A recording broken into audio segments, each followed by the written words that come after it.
Jadi berdasarkan datanya itu ya di pandemi ini, ternyata cakupan imunisasi itu turun ya, cakupan imunisasi turun. Salah satunya tadi ya alasannya takut ke rumah sakit gitu kan. Nah, padahal kalau cakupan imunisasi itu turun, dikhawatirkan justru terjadi wabah yang lain gitu, wabah-wabah penyakit yang sebenarnya bisa dicegah dengan imunisasi. Tadi kan imunisasi kan sudah ada gitu. Nah, tentu orang tua jangan khawatir ya. Jadi melakukan imunisasi di masa pandemi itu hukumnya wajib. Ya, wajib tetap dilakukan. Kemudian berikutnya kita sudah ada kok aturan-aturannya, dalam artian sudah ada petunjuk-petunjuknya ya bagi nakes, bagi vaskes gitu, dan bagi pasiennya juga kalau mau melakukan imunisasi. Contohnya di fasilitas kesehatan itu sudah diwajibkan memisahkan antara polio anak sehat dan sakit. Jadi polio anak yang khusus imunisasi dan polio anak yang mau berobat sakit itu dipisahkan, atau antriannya itu dipisahkan.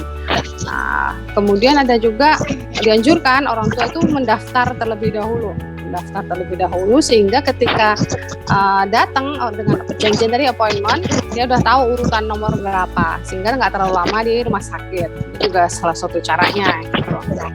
Kemudian jangan lupa orang tua tetap prokes, tetap jaga jarak, dan segera pulang kalau setelah selesai vaksinasi. Jadi jangan kemana-mana. Jadi bukan berarti ketularannya di rumah sakit, ternyata ketularannya setelah jalan-jalan di rumah sakit. Jadi untuk vaskesnya sendiri sudah ada aturan-aturan dan wajib dilaksanakan juga untuk menyediakan hand sanitizer, tempat cuci tangan pakai sabun, lalu kemudian memisahkan tempat antriannya.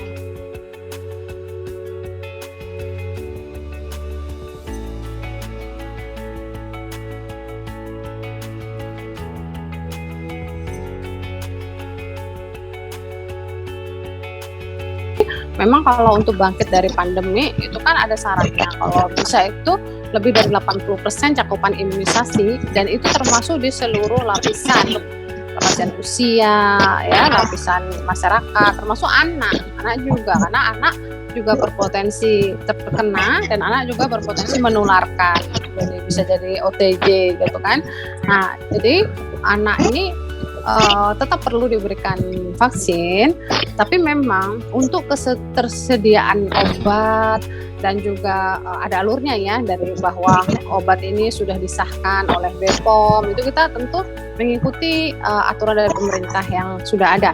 Untuk sekarang itu yang pertama kemarin vaksin COVID itu diperbolehkan tuh di atas 12 tahun karena mengingat pergerakan mereka yang lebih banyak ya di luar gitu ya, dan sering berkumpul, sehingga diprioritaskan untuk usia tersebut.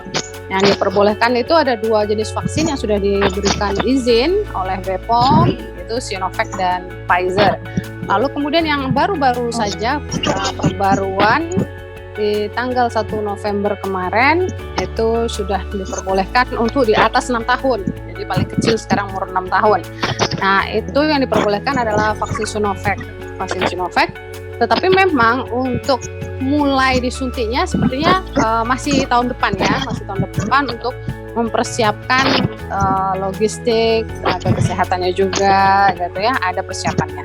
Tapi kalau untuk BPOM yang mengeluarkan izin darurat penggunaan vaksin Sinovac untuk usia di atas 6 tahun sudah diberikan, dan IDAI juga sudah merestuinya. Jadi sudah direstui, sudah diberikan aturan pemberiannya juga. Jadi sudah dijamin aman.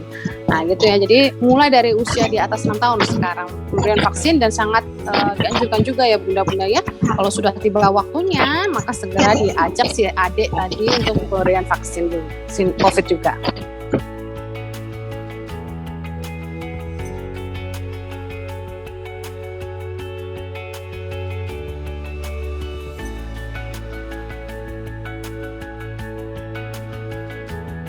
Jadi namanya vaksin itu dia herd immunity, kekebalan kelompok.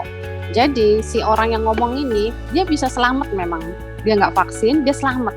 Kenapa? Karena usaha orang-orang di sekitarnya, dia nggak sadar gitu. Jadi dia kekebalan kelompok gitu. Tadi kan kalau kayak kita mau bangkit dari pandemi ini, 80% lebih harusnya ya cakupan vaksinnya, termasuk di semua umur itu. Jadi lansia, ibu hamil, ya, ibu menyusui, anak-anak, itu dapet gitu. Jadi baru tercipta kekebalan kelompok yang akhirnya kalau ada virus hidup dia udah mental duluan gitu.